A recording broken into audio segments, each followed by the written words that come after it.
Assalamualaikum warahmatullahi wabarakatuh. Bismillah, Rasulillah, assalatu wassalamu ala Rasulillah.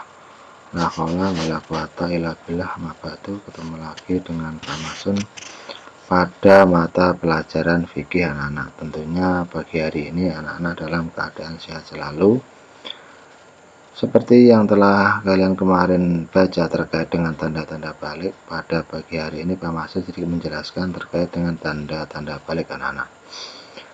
Dikatakan balik karena menurut bahasa balik artinya adalah telah sampai. Itu bisa dilihat pada buku LKS kalian halaman 15 anak-anak.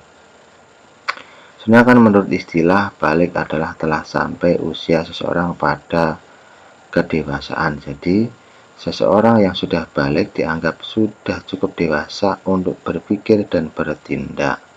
Oleh karenanya balik dijadikan titik awal dalam pelaksanaan kewajiban-kewajiban syariat. Nah, terkait dengan istilah balik itu memiliki tanda-tanda yang berbeda bagi kaum laki-laki maupun bagi kaum perempuan. Bagi kaum laki-laki dikenal dengan istilah ihtilam, kemudian bagi seorang perempuan dikenal bagi yang telah balik adalah sebagai datangnya haid. Apabila di antara kedua hal tersebut tidak diketemukan dalam seorang laki-laki maupun seorang perempuan, hukum syariat mengatakan telah mencapai usia 15 tahun. Bila sudah usia tersebut belum mengalami haid ataupun ihtilam, maka dianggap sudah balik. Yang pertama, seperti halnya di buku LKS kalian halaman 15, apabila berawal dari tuntutan hukum itulah orang tersebut dinamakan mukallaf. Dikatakan mukallaf adalah orang yang siap terbebani kewajiban-kewajiban syariat seperti halnya sholat maupun puasa wajib seperti puasa Ramadan. Seperti halnya kemarin kita membahas tentang hukum khitan. Hukum khitan di situ ada waktu mustahab, waktu sebelum balik. Dikatakan waktu mustahab bersama dengan dibahasnya dengan tanda-tanda balik. Bagi seorang laki-laki tentunya ketika sudah balik, sudah siap menerima hukum syariat, berarti sudah berkhitan, tanda balik pun juga sudah datang, berarti usia matang pun seorang anak untuk menerima ataupun dengan istilah mukallaf sudah siap untuk mengerjakan hal-hal yang berkaitan dengan hukum syariat. Namun di antara hal tersebut apabila ataupun tidak terkena kewajiban terhadap orang yang dikatakan mukallaf apabila orang tersebut dikatakan gila, itu tidak terbebani ataupun hukum syariat karena mereka dikatakan gila, jadi tidak memiliki pikiran yang kurang waras atau kurang halnya seperti orang-orang normal lainnya.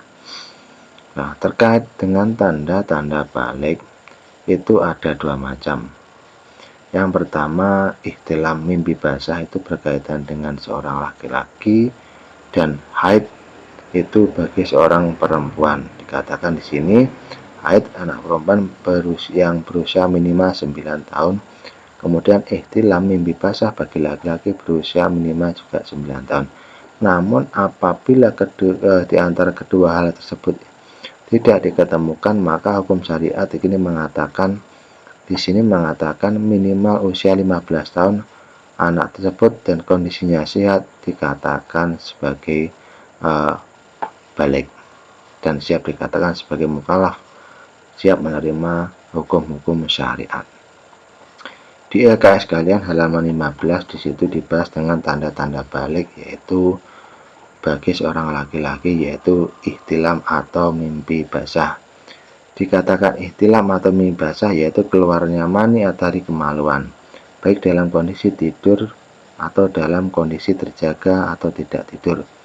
Untuk laki-laki minimal berusia 9 tahun. Hal ini berdasarkan dengan surat An-Nur ayat 59 yang berbunyi wa idza balagul atfalu minkumul huluma fal yasta'dinu kamas ta'dhanal ladina min qablihim, yang artinya dan apabila anak-anakmu telah ihtilam, maka hendaklah mereka minta izin seperti orang-orang yang sebelum mereka meminta izin. Nah, hal tersebut juga dijelaskan dalam hadis yang diriwayatkan oleh Bukhari dan Muslim yang berbunyi, Ghuslu yauma jumu'ati wajibun ala kulli muhtalimi, yang artinya mandi hari Jumat itu wajib bagi seorang yang akan telah mengalami ihtilam. Nah, terkait dengan mimpi basah tersebut, yaitu merupakan tanda-tanda balik bagi laki-laki. Jadi anak laki-laki yang sudah mengalami mimpi basah atau ihtilam sudah mulai terbebani kewajiban agama jika ia berakal sehat dan telah sampai dakwah Islam kepadanya.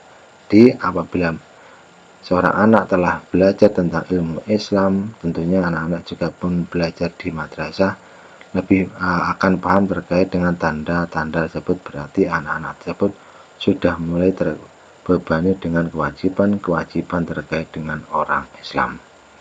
Mimpi basah merupakan sebuah hadas besar. Orang yang masih mempunyai hadas besar disebabkan mimpi basah tersebut sebagai kita diwajibkan untuk junub. Berarti juga hal-hal yang dilarang dengan orang yang sedang junub atau hadas besar, yaitu diterangkan di sini. Kadang pun juga ada hal-hal yang dilarang adalah sholat, kemudian tawaf mengelilingi Ka'bah, menyentuh mushaf dan membaca Al-Quran, iktikaf berdiam diri di masjid bila sekedar melintas pun juga masih diperbolehkan. Nah, bagaimana cara mengatasinya? Lah, seorang anak yang sudah ihtilam ataupun sudah selesai dalam proses ihtilam, kita diwajibkan ataupun sedang junub diwajibkan untuk mandi besar. Nanti dalam bab berikutnya cara mensucikan dari hadas besar dan hadas kecil juga akan diterangkan. Kita sebagai dasar untuk melangkah ke bab berikutnya, kita belajar hal-hal terkait dengan mimpi basah ataupun dengan haid. Kemudian selanjutnya kita belajar tentang masalah haid yang berkaitan dengan perempuan. Pengertian haid. Nah, di sini haid artinya adalah aliran. Artinya menurut bahasa adalah aliran atau sesuatu yang mengalir. Sedangkan menurut istilah darah yang keluar dari rahim wanita pada waktu tertentu yang bukan disebabkan karena suatu penyakit atau karena melahirkan. Warna darah haid biasanya merah kehitaman dan agak kental. Terkait dengan waktu terjadinya haid, apakah kamu tahu? Nah, di sini juga ada. Waktu minimal haid adalah sehari semalam. 1 hari semalam. Umumnya haid terjadi selama 6 sampai dengan 7 hari dan maksimal lama waktu haid adalah 15 hari. Ini adalah waktu maksimal 15 hari 15 malam. Nah, tentunya terkait dengan masalah-masalah haid tersebut, seorang wanita hal-hal yang boleh dilakukan dan tidak boleh dilakukan itu apa akan dibahas pada berikutnya. Sementara itu minimal suci diantaranya 2 haid adalah 15 hari 15 malam. Selain itu usia wanita yang sedang haid minimal 9 tahun sampai dengan menopause sekitar usia 50 tahun. Melihat ketentuan haid tersebut di atas, jika ada seorang perempuan yang mengeluarkan darah dari kemaluannya dalam waktu kurang dari 24 jam atau lebih dari 15 hari 15 malam, maka darah yang keluar tidak bisa disebut dengan darah haid. Begitu juga ada seorang wanita yang suci dari haid sebelum 15 hari namun sudah mengeluarkan darah kembali, maka darah tersebut juga tidak bisa disebut dengan darah haid. Lalu disebut darah apa? Nah, darah yang keluar kurang dari masa minimal haid dan lebih dari masa maksimal haid disebut dengan darah istihadah.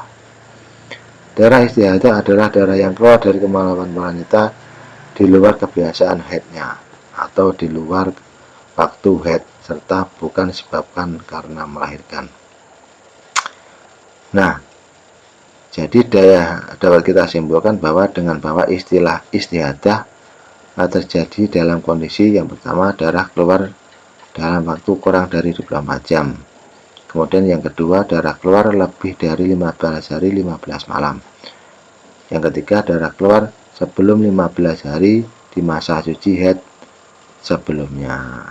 Terkait dengan ketentuan-ketentuannya apa saja hal-hal yang dilarang bagi wanita yang sedang haid? Yang pertama adalah sholat, nah, kemudian puasa, kemudian tawaf, kemudian yang keempat menyentuh mushaf dan membaca Al-Quran, iktikaf atau berdiam diri di dalam masjid seperti halnya bagi seorang laki-laki yang sedang junub tadi, masih dalam keadaan belum suci dan juga belum mandi besar. Itu adalah terkait dengan tanda-tanda. Untuk selanjutnya akan kita bahas pada materi-materi setelah pembahasan kita terkait dengan materi-materi haid. Di sini juga dijelaskan terkait hal-hal yang dilarang ketika haid. Di buku LKS kalian juga ada. Yang pertama adalah tentang larangan sholat, puasa, kemudian berdiam diri dalam masjid atau ibadah. Ada lebih banyak dari buku saya, membaca Al-Quran, tawaf, kemudian talak ataupun cerai. Ada tambahan talak ataupun cerai. Untuk tugas anak-anak pada pertemuan pagi hari ini adalah selain membaca sendiri di rumah terkait dengan pembahasan materi tanda-tanda balik, anak-anak mengerjakan halaman 22 pilihan ganda sampai dengan ini 24, nomor 1 sampai dengan 30 pilihan ganda saja, dan akan kita bahas pada pertemuan pada waktu luring di sekolah. Sekian, terima kasih, semoga bermanfaat. Kita ketemu lagi pada minggu depan pada waktu luring, dan tugas ini tolong dikerjakan dan anak-anak kirim ke nomor saya yaitu ke 085636000491. Sekian, terima kasih. Wassalamualaikum warahmatullahi wabarakatuh.